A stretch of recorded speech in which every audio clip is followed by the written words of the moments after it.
Look what I've got.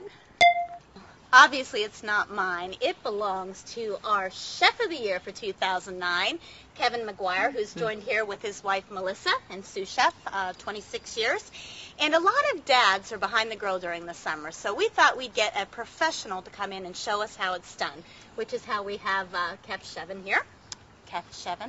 Chef Kevin here. Dijon. Who's going to take us through the paces today in the PG Test Kitchen. So what do you say? Want to get started? Let's get cooking. Okay, let's go. Now, Chef, what are we going to be doing today? Today we'll do a chuck wagon steak sandwich. And what I've here is a chuck roast marinated with olive oil, fresh cloves, black pepper, and just a dab of soy sauce. Now what I did, I marinated for 3 hours. But you can marinate as long as you want. Overnight would probably be better.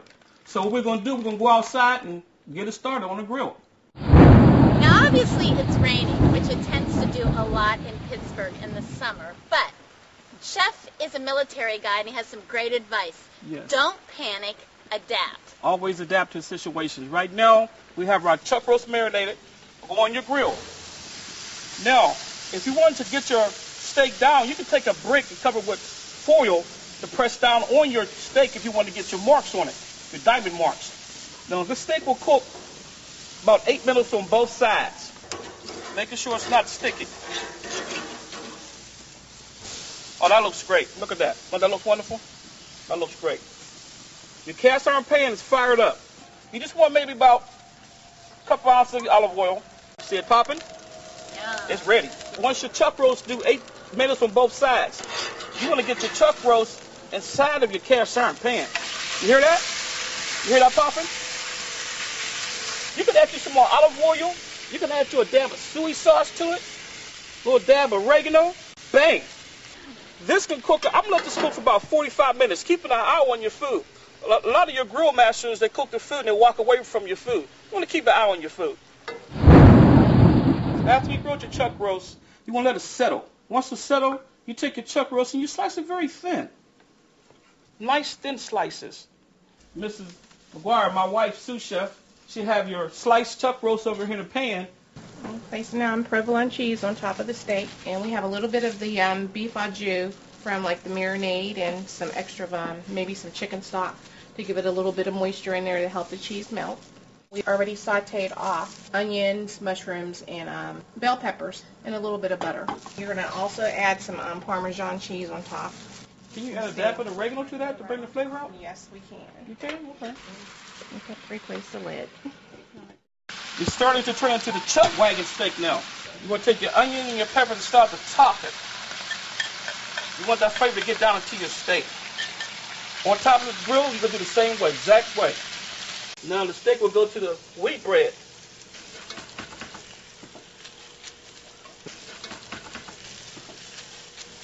This is wonderful.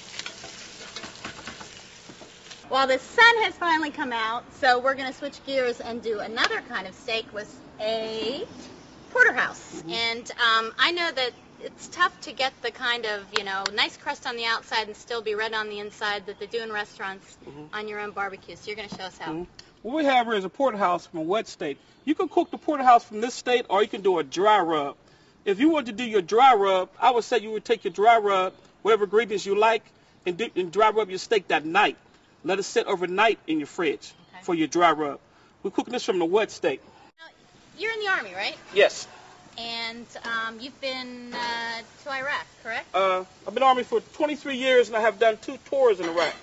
The first tour was 2001. My second tour was 2005. I did my station in Kuwait, Iraq, right below Turkey. We used to come back off our missions, and I could look at my young soldiers and see they was upset, missing home.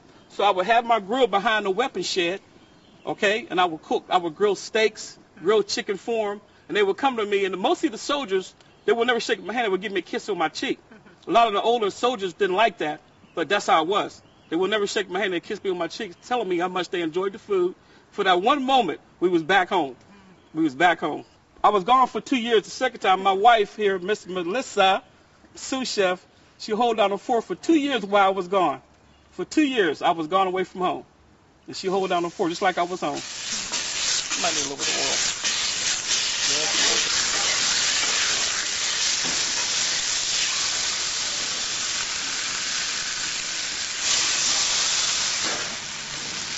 This is ready to come up. That looks absolutely wonderful.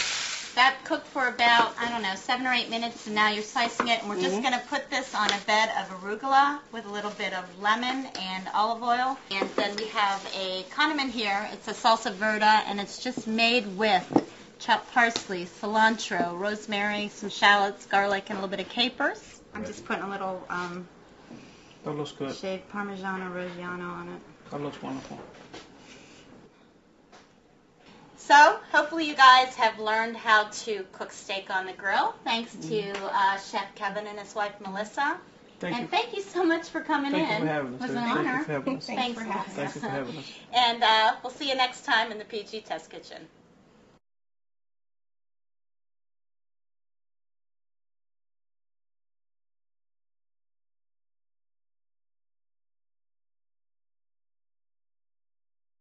South Carolina's